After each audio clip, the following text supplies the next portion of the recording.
Resound వస్తుంది. Fan గుర్తుగా ఇంకెక్కువ టైం లేదు. 9 రోజులు మాత్రమే ఉంది 13వ తారీఖు. నేను ఒక్కటే చెప్తున్నాను, ప్రజాస్వామ్య దేశంలో జనమే గెలవాల, ధనం గెలవకూడదు. డబ్బులో సంతలో వస్తువులు కొన్నట్టుగా కొనకూడదు. ఓట్లను కానీ మనుషులను కానీ పార్టీ టికెట్లను కూడా కొనకూడదు అని తెలియజేస్తున్నా.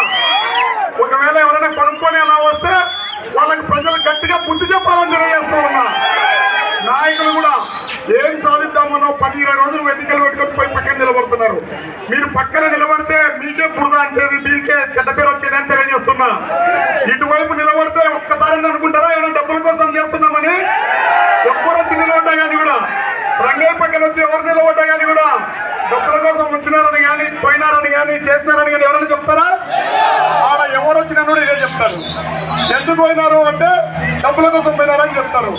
ఎందుకు మాట్లాడినారని చెప్తే డబ్బులు. ఇప్పుడు కూడా జనమే గెలవాలా. ఇప్పుడు ఎంత పెద్ద కూరగాయనా సరే ఓటు అనే ఆయన కత్తితో ఎట్లా తరుగుతారో ఓట్లను కూడా డబ్బులను కూడా అట్లా తరగాలని చెప్తున్నా నేను.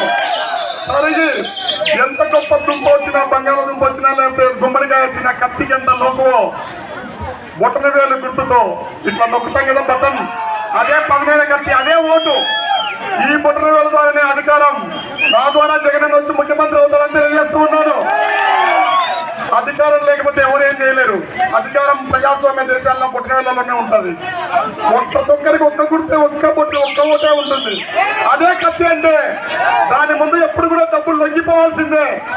దాని ముందు ఎప్పుడు డబ్బులు లొంగిపోవాల్సిందే. ఈ విషయాన్ని అందరూ మీరు గుర్తుపెట్టుకోండి.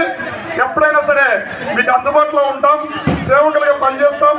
ఒక్క అవినీతి మరక కూడా నా మీద లేదని తెలియజేస్తున్నా.